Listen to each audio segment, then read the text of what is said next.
अगर आप बागवानी करते हैं तो जो मोस्ट इम्पॉर्टेंट चीज़ जो आप सीखते हैं वो है धैर्य, पेशेंस। क्योंकि जब आप बीज से पौधा उगाते हैं और जब उसे धीरे धीरे बड़ा होते देखते हैं और जब उस पर फ्लावरिंग होती है या फ्रूटिंग होती है, तो जैसे हम अपने बच्चों को बड़ा होते हुए देखते सुकून महसूस करते हैं, वैसे ही सेम पौधों के साथ होता है। तो मेरे टेरेस पे, जैसे कि मैं अक्सर शेयर करती रहती हूँ, ज़्यादातर पौधा कटिंग या बीज से तैयार है जिसको ना टाइम लिया है। और आज मैं आपको 100% गारंटी के साथ बोल सकती हूँ कि ये जो फीलिंग है ना, इसको मैं शब्दों में बयान नहीं कर सकती। ये मेरे छोटे छोटे से अडेनियम दिख रहे हैं जो कि छोटे छोटे से कुल्हड़ में लगे हुए हैं, बीज से उगाए थे। 1.5 साल के आसपास के ये मेरे पौधे हैं और देखिए सभी पर फ्लावरिंग हो रही है, जिनकी मैंने प्रूनिंग नहीं की थी और जिनको प्रून कर दिया था क्योंकि मुझे पहले ही साल इन पर फ्लावरिंग नहीं चाहिए थी।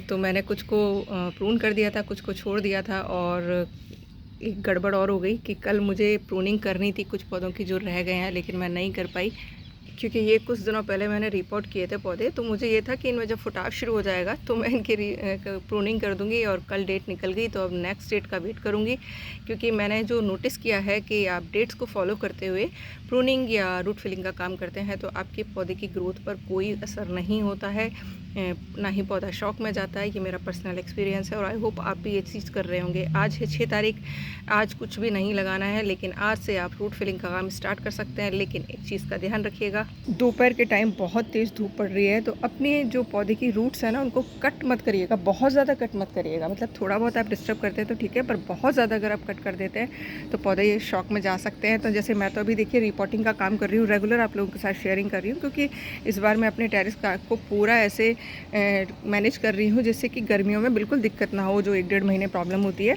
तो उस हिसाब से मैंने जितने भी पौधे मैं रिपोर्ट कर रही हूँ, टच वुड सभी ठीक हैं। मतलब मैं करने के बाद में सच बताऊँ ना, मैं तो शेड में भी नहीं रख पाती क्योंकि मेरे पास स्पेस ऐसा है नहीं, जहाँ रखे हैं वहीं रख देती हूँ। बट हाँ, जो रिपोर्टिंग का काम कर रही हूँ वो शाम के टाइम कर रही हूँ। और अगर सुबह के टाइम करती हूँ ना, तो जैसे एक ये वाला हिस्सा मेरा ऐसा है जहाँ पर 12 बजे तक धूप नहीं आती है, तो 12 बजे तक पॉट को यहाँ रखती हूँ और उसके बाद में जो दूसरी वाली साइड है वहाँ पर 1:30 बजे के बाद धूप चली जाती है, वहाँ उठा के रख देती हूँ। तो ये बहुत ही मशक्क़त वाला काम चल रहा है। आज मैं ये अंगूर की जो बेल है इसको रिपोर्ट करूँगी क्योंकि ये छोटे कंटेनर में है, ये मेरा बीज से उगा हुआ पौधा है। लॉकडाउन में आप लोगों को याद होगा कि हम लोगों ने काफ़ी ऐसी चीज़ें खाई थी, पी थी, तो मुनक्का हम लोगों ने काफ़ी लिया था, तो मुनक्के का बीज गया होगा, उससे ही ये मेरा पौधा तैयार हुआ था। और 4 साल पुराना हो गया है पूरा, 4 से 5 साल।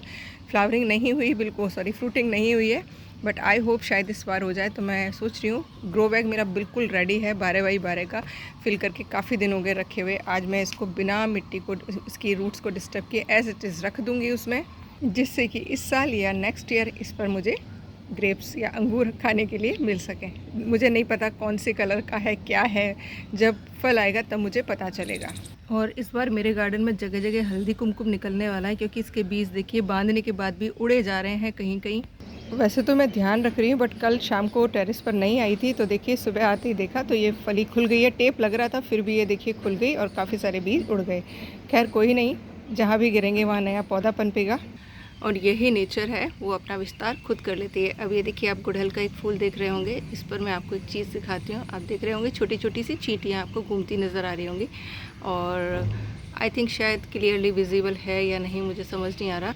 ये देखिए इस पर ये आपको एफिड्स दिख रहे होंगे, तो ये जब भी आपको कलियों पे ही बन जाते हैं, फूल खिलने पर फिर ये बाहर की साइड दिख रहे हैं। तो मुझे कभी भी चींटियों से इसलिए प्रॉब्लम नहीं होती है क्योंकि जहाँ पर चींटियाँ बहुत ज़्यादा जा रही होती हैं वहाँ समझ लीजिए कुछ ना कुछ प्रॉब्लम ज़रूर है। तो इसीलिए आपके गार्डन में अगर बहुत ज़्यादा नुकसान नहीं हो रहा है तो चींटियों को भी आने दीजिए। क्योंकि देखिए वैसे तो मेरे यहाँ बहुत ज़्यादा पेस्ट अटैक नहीं होता है कि ध्यान रखती हूँ, बट फिर भी अगर कुछ हो जाता है तो मुझे ये बताने का काम चींटियाँ ही करती हैं, बाकी ये फूलों का रस भी पीती हैं। और कल एक वीडियो का डिटेल देख रही थी जिसमें मात्र 35 सेकंड तक वॉच टाइम था, मैक्सिमम वॉच टाइम। तो मुझे लगता है कि मेरे वीडियो बनाने का कोई मतलब नहीं है अगर आप पूरा वीडियो नहीं देख रहे हैं। और फॉलोअर्स मात्र 20% थे, बाकी के नॉन फॉलोअर्स थे। तो मुझे नहीं लगता कि अब मुझे वीडियोस बनाने चाहिए क्योंकि आप लोग बहुत एक्सपर्ट हो गए हैं, तो आप लोगों को मेरी ज़रूरत नहीं है। फिर भी चलिए आज एक टिप दे देती हूँ।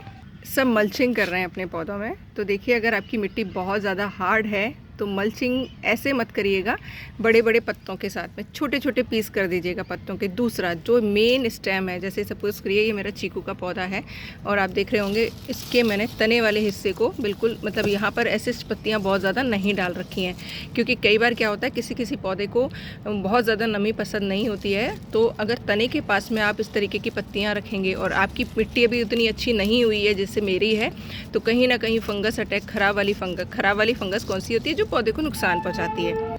पत्तों पर अगर वाइट फंगस दिखे तो कोई घबराने की ज़रूरत नहीं है, वो पत्तियों को डिकम्पोज करने के लिए आती है। लेकिन अगर आप तने के आसपास में आपको गीलापन बहुत ज़्यादा नज़र आता है, स्टेम पर भी गीला नज़र आता है, तो फ़ौरन वहाँ से मल्चिंग को दूर रखिए। मिट्टी को कवर करना है, हमें पौधे को कवर नहीं करना है, नहीं तो आपका पौधा आपके हाथ से जा सकता है और आपको नमी का भी अंदाज़ा नहीं रहेगा। बहुत ज़्यादा एक्सेस में अगर नमी रही आपके पौधों में और आपका पॉट फिलिंग स्टाइल प्रॉपर नहीं है, प्रॉपर ड्रेनेज नहीं है, तो आपका पौधा ख़राब हो सकता है। तो मल्चिंग करते टाइम इस चीज़ का विशेष ध्यान रखिएगा। और लास्ट टिप, काफ़ी सारे लोगों के मैसेज थे कि मैम हल्दी हम लेकर आए थे वो हमारी ड्राई हो गई है, मतलब ऊपर से पूरा कवर सूख गया है, तो उसको पानी में डिप कर दीजिएगा। कौन से वाले दिन? जिस दिन कंद वाली डेट हो। मैंने देखिए उस दिन डिप किया था काफ़ी सारे इनको, क्योंकि ये बिल्कुल ड्राई हो गए थे। ये पुराने साल के ही हैं तो इनको दोबारा लगा रही हूँ। और ये आंबिया हल्दी के कुछ गांठें हैं जिनको मैं लगाने वाली हूँ। इनको बिल्कुल मैं छोटे वाले पॉट में लगा रही हूँ, 6-6 इंच वाले में, क्योंकि ये बहुत ज़्यादा इनकी रूट्स भी नहीं फैलती हैं और छोटी गांठें हैं। तो आप पानी में डिप करके आपने रखी दी होंगी जैसे मैंने बताया था, तो इनको किसी भी दिन लगा दीजिएगा। ये मैं जो कचनार के देखिए बीज लाई थी वो कल मैंने डाले थे, क्योंकि कल फूलों वाली डेट थी और आज ये बिल्कुल फूल गए हैं, तो इनको भी मिट्टी में अब लगा दूंगी।